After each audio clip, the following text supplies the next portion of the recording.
Good morning and welcome to this edition of the newspaper show right here on ET Now. I'm Cheryl D'Souza. I'll take you to the top stories that's there in the Economic Times. But let's get going with the top headlines that's there in the paper this morning. And first up is RBI rejects Aircel's asset sale plan. You have internet majors paying new tax a miss. PAG to buy Edelweiss Wealth and IB businesses. SEBI movement toll mop-up near pre-COVID levels. Tata Motors aims to be a near zero debt in 3 years. RBI prescribes reforms list for recovery. And talks of significant influence over Paytm. We have government that they have gone ahead and they've extended the date for Air India bids by 2 months. Indian companies readying saliva-based tests. And lastly, Finance Minister Singh will propose two-wheeler GST revision to the panel. All right, and those are the top 10 headlines that's there in the Economic Times. But let me take you through the market headlines that's there in the paper. And first up, another operation twist to cool yields. Mutual funds cash holding lowest since January. If currency in circulation has hit the pre-demonetization levels. SEBI finds NSE over Chitra Ramkrishna's pay, and Hexaware delisting plans hit a roadblock. From market headlines now on to the corporate headlines that's there in the newspaper. And first up, Phoenix Mills promoters sell 7.28% stake. DLF planning a shift to mid-income projects. We have Apple India may open online store in September. Entire Flipkart fleet to turn electric by 2030. And Facebook's ad revenues may remain intact.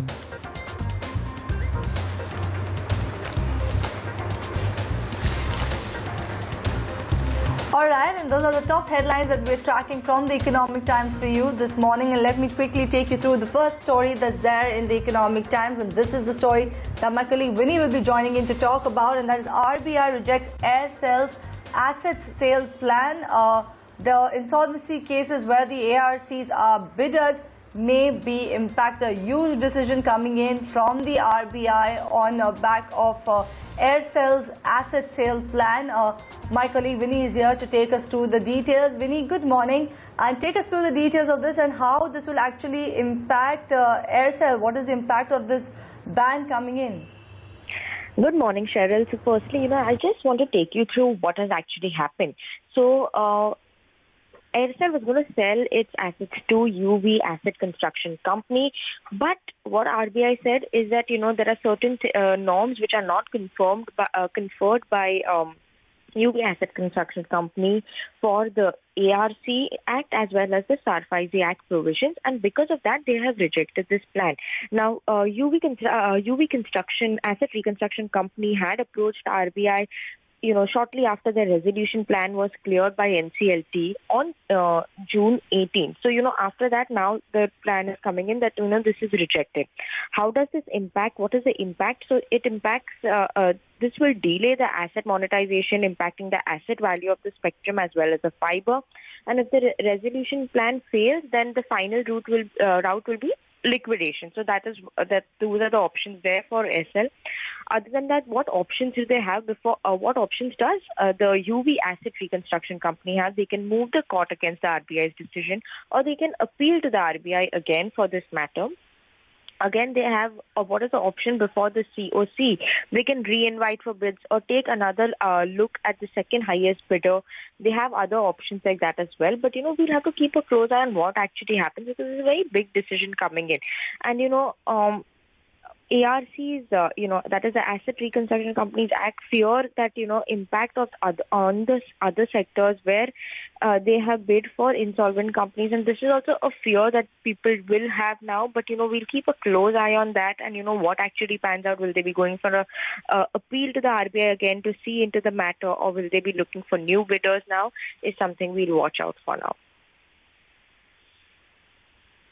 Right, thank you for taking us through that story, Winnie. A crucial one, a big decision coming in from the RBI. So let's wait and watch and see what the impact of this is like. Let's move on to another story that's there in the Economic Times, and this is the story that my colleague Varun will be joining in to talk about, and that is PAG, which is Pacific Alliance Group, the world's largest Asia-focused alternative asset management company. Will be debuting, will have its debut in India. They are looking to buy Edelweiss Wealth and IB businesses for up to 2,500 crore rupees. Varun, good morning. Take us through this big story. PAG looks like is making an India debut with Edelweiss. Right, Cheryl. Good morning. So the units for this transaction you just mentioned of 2,500 crore to be carved out of Edelweiss Global Investment Advisors, and an announcement is likely this week. Now, the PAG group is the Pacific Alliance Group, the world's largest Asia-focused alternative asset management company. So they want to take a majority stake here, and they want to enter banking and capital markets businesses of Edelweiss Financial Services. Now, this will mark a very important entry. It will mark PAG's maiden private equity investment in India, and the businesses will come under the omnibus umbrella of wealth management in Edelweiss. So the exercise is part of the revamp that the Edelweiss Group initiated after the IL&FS defaults in 2018, which led to a liquidity crunch and shadow banking and sticky loans to companies, and the real estate sector ballooned at the 25-year-old financial services company. So PAG will take a 51% stake in the new entity being created by carving the aforementioned businesses that are housed in Edelweiss Global Investment Advisors for 2,500 crore. And this stake sale will help Edelweiss, which is currently battling bad loans and liquidity issues, raise funds for their credit businesses by unlocking value. After the transaction, Edelweiss will still have 35 to 37% stake in the entity. All right, thank you, Varun, for taking us through that story. Let's move on and let's take you through a big Economic Times exclusive with Nandan Nilekani, who is the chairman of Infosys and also who was the architect of unique identification program. He's saying that the Aadhaar model can actually help in vaccinating the population quickly. He goes on to say that India must replicate the Aadhaar model, build to enroll over 1 million people a day to create a massive vaccination program that can cover 3 to 5 million daily. That's the word coming in from Nandan Nilekani. He also goes on to say that it is super critical that India uses its best digital infrastructure to speedily inoculate its population. He also, the Infosys chairman, has also gone ahead to say that the country actually stands to gain amid the economic disruptions that is brought across the globe due to COVID-19, with the world looking for prowess in manufacturing. He's also going on to say that I don't think we can do what China has done in terms of creating a digital firewall. We should be an open economy, and at the same time, we need to create digital public goods. So that is a big headline coming in this time around from Nandan Nilekani, who is saying that Aadhaar model can help in vaccinating the population quickly.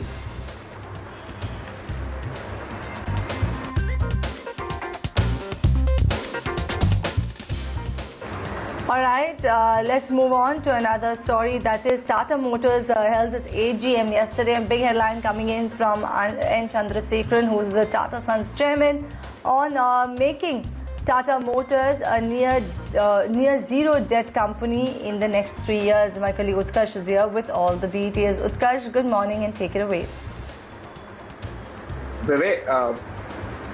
And commentary coming in from N. Chandra when it comes to cutting down the debt levels. Now, he's mentioned about getting the debt levels down, but this is the first time N. Chandra has gone ahead and said that they will get to a zero debt levels in a period of 3 years. What is the current debt of the company? 48,000 crores.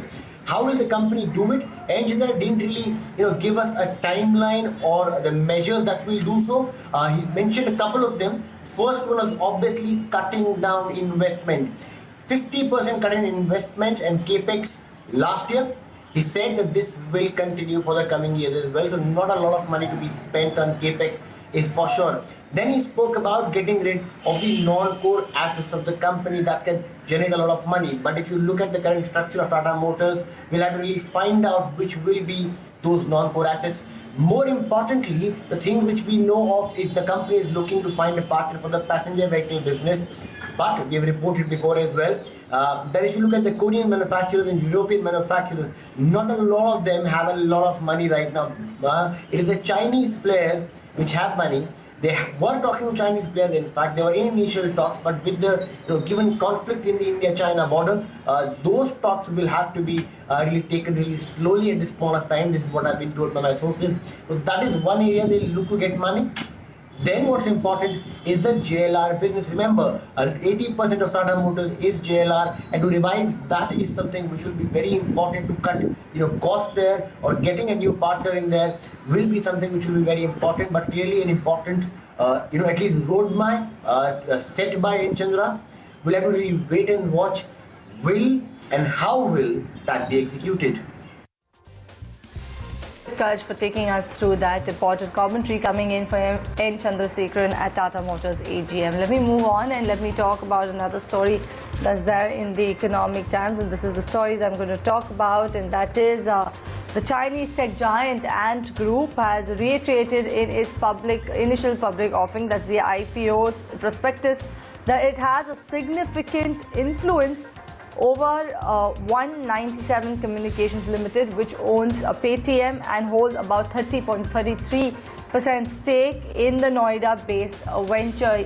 They go on to say, and I quote, in their IPO, they're saying our major associates include 197 Communications Limited that operates Paytm, our e-wallet partner in India, in which we held a 30.33% equity interest. They also said the entities over which we have significant influence on joint ventures are classified as associates or joint ventures. So, Ant Group's stake in Paytm parent would be pegged at about $5 billion based on a $16 billion valuation ascribed to its business when the startup had actually gone ahead and raised $1 billion in November 2019. So a big headline coming out of that.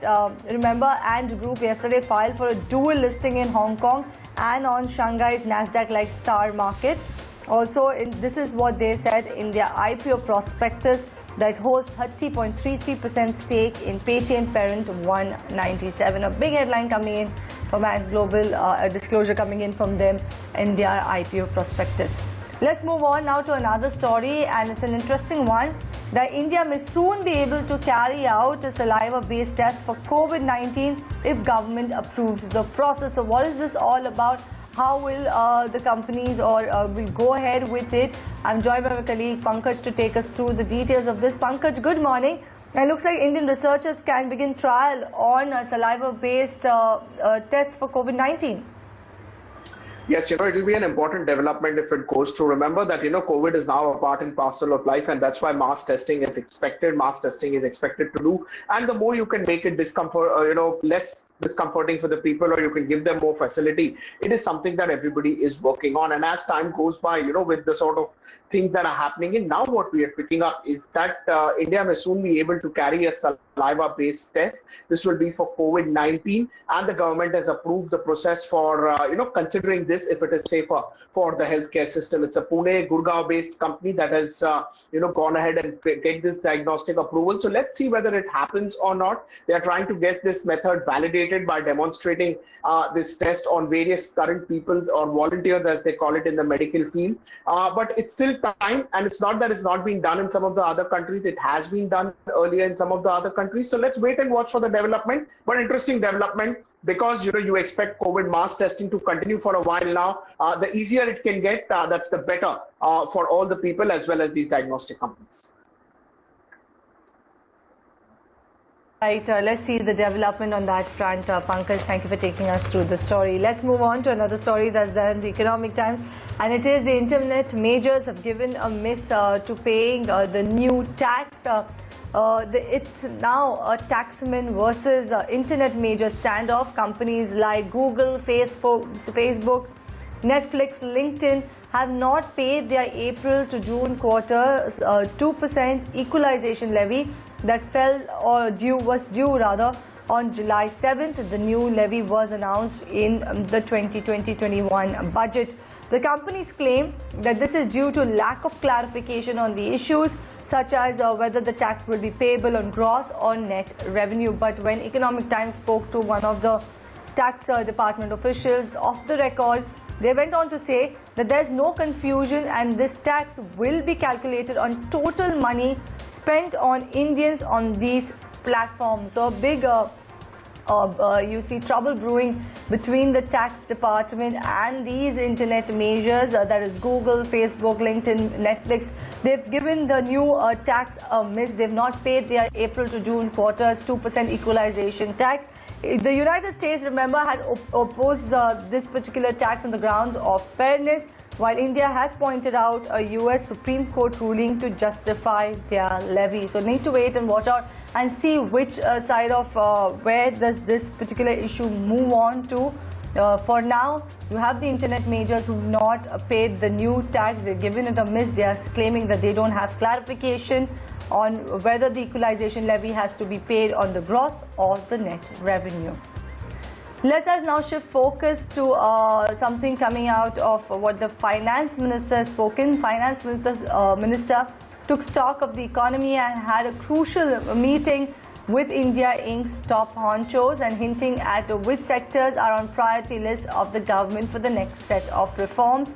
Nirmala Sitharaman said that realty, hospitality, tourism, aviation sectors have been hit disproportionately by the COVID-19 pandemic. And what else is the message coming in from the finance minister? I'm joined by my colleague Ruchi to take us through the details. Ruchi?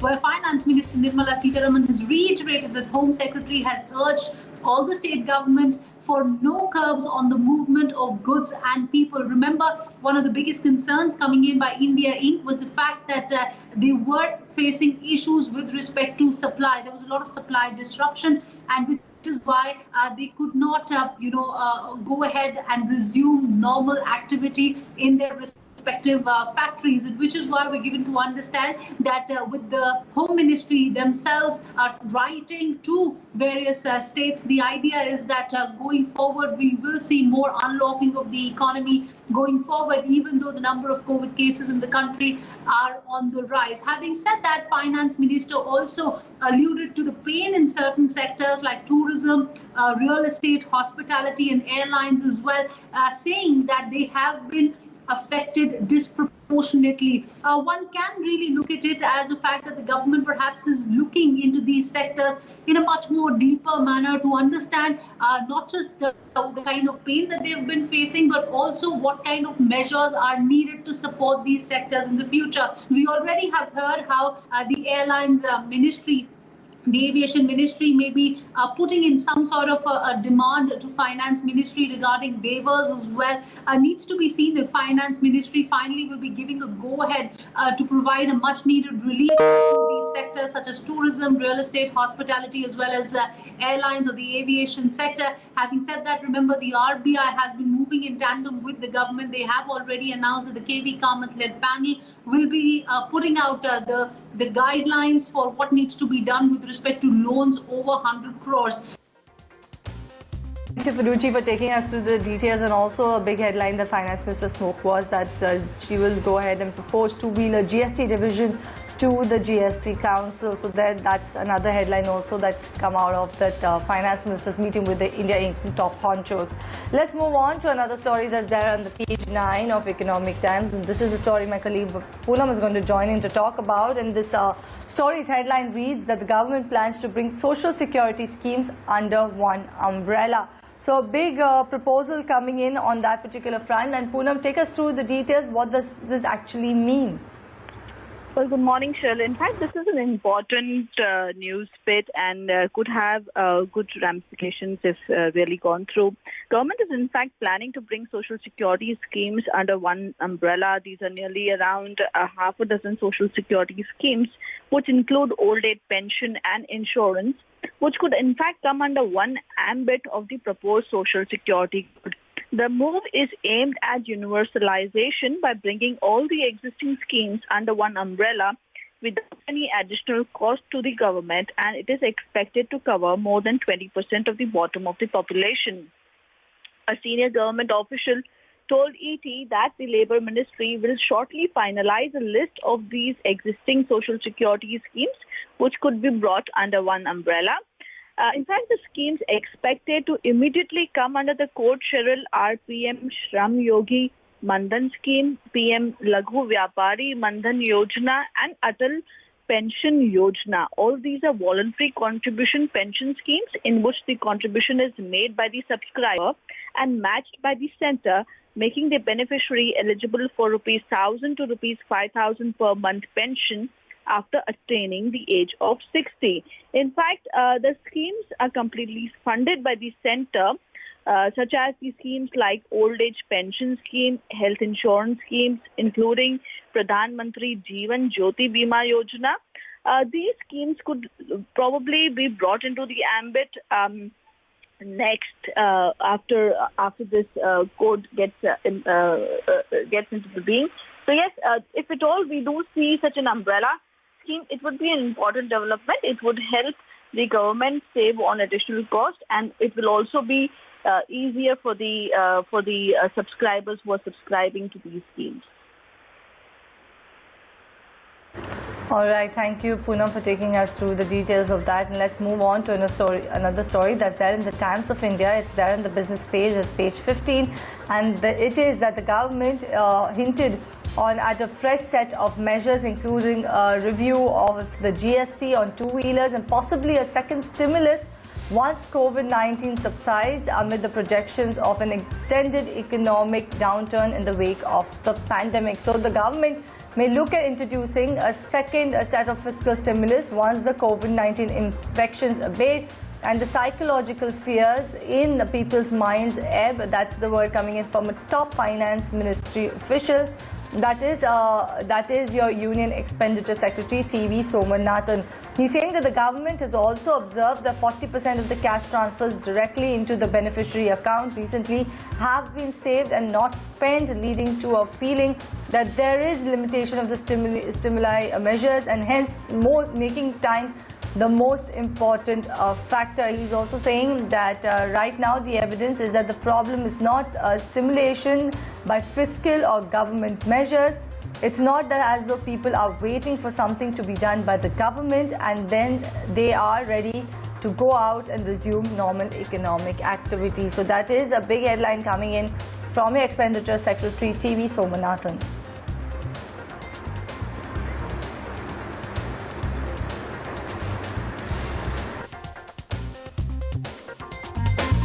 Moving on, then let's go on to the top 5 headlines that's there in the Times of India. And first up, L&T to bow out of Naigaon redevelopment project. You have government hints at a fresh stimulus once cases dip. India's August case count crossed 15 lakh mark. NIA charges JEM chief and 18 others for Pulwama. And Russia-India in talks over vaccine Sputnik 5. And those are the top headlines that's there in the Times of India this morning for you. And with that, we are out of time on this edition of the newspaper show. Thank you for watching. But before I wind down, here's a special segment for the hearing impaired.